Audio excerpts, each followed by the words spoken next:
for a variety of reasons. First, it's important to distinguish the difference between what a Google quality rater is and a Google employee that works on the spam team is. Casper and Philly are people that I know personally. They're now actually both former Googlers, Zooglers as they like to call themselves in Europe. They're actually real employees. If you get in contact with a real employee on the spam team, they'll actually take the time to look at your URLs and try to see, like, why was it that you were banned? What happened that caused you to have a manual action? Even like John Mew, to a certain extent, I put in that group. But the raters are nothing like this. In most cases, they're part-time employees that work for a third-party contractor that's not Google. In worst cases, they don't speak English as their main language, which can be extremely problematic. What happens is the average amount of time a quality rater actually spends on your site when they're making the distinction whether it's going to be authority, vital, whether it is going to be likely spam, whether it's going to be irrelevant to this particular topic, 20 seconds.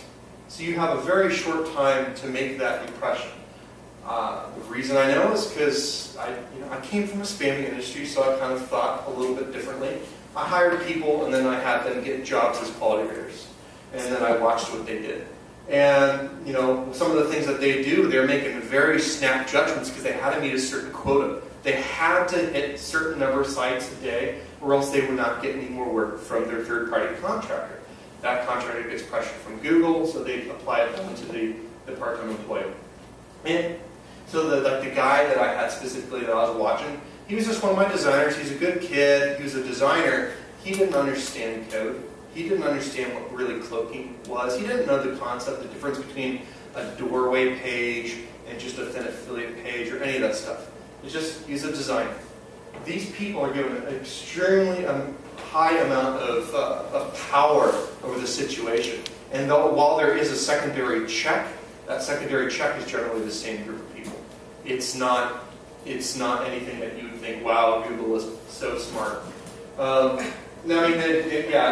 Most of the stuff that they look for is like, does it look like spam? It could be a legit site, but the problem is, like, if it was a legit site and it was like a hotel affiliate, it was a really good hotel affiliate, as those quality ratings changed from the very first time it was supposedly leaked up until I think the third change, was when they actually had a snippet in there that said, even if it is a helpful hotel affiliate, mark it as spam. And that's kind of like when things were clicking in my mind. It was like, all right, Google intends to wipe out the hotel space so they could roll their own thing. About a year later, they introduced this nice little feature here when you're looking for a hotel in Chicago. And they have this little box here now, Google Knowledge Graphs, and they're all over the place. They bumped them out. So that helpful hotel affiliate is shitting bricks these days. Then doorways came on the scene. I got hit with a lot of these. What initially a doorway was is kind of like a cloak bait. You would create a temporary page that you intended someone to land on, and you'd redirect them to the page you actually wanted them to go to. A doorway where you're walking through a door, that is a doorway transaction, a doorway, essentially a redirect. Google changed their definition of a doorway. They changed it to mean not the end recipient of traffic. So in this particular case, all affiliates inherently became doorways. I have a whole bunch in the health insurance space and I think the life insurance space where I got hit with these doorway penalties. They were like, dude, not only do we take the traffic on site, we actually have the full transaction, and we don't even send it off anywhere. We're doing it all behind the scenes. There's no Google no. In retrospect, I understand what happened on the next slide, but at the point in time, I couldn't grasp why they made this crazy change. I thought they just made a mistake. I came to see that it was all because they were building up to this concept of EAT. They want to look for sites that explicitly have an expertise on a topic, topical expertise. They're authoritative and trustworthy. What's funny is that's entirely subjective, and good luck quantifying any of it. You just can't. What's really funny on the last set of documents is they talked about going to the BBB in order to determine whether or not a domain might be trustworthy. Well, BDB has no accreditation for anything. They're basically just a glorified rip-off reports, but they're fairly cheap. So if you want an additional hurdle for your domains, you can get with BDB and other similar fake certification type sites to beef up your profile. But this is why I was getting hit with those doorways. You have 20 seconds. What's going to happen in those 20 seconds? It's like when you send out a resume. If your resume has like a grammatical error in the first line, I'm going to throw it away. And I apologize, you might be the most brilliant designer or developer. It's just I can't get my mind past the lack of attention to detail. In this particular case, you have that 20-second emotional trigger. Are you a brain or not? Are you great or not? It's dumbed down to just that level.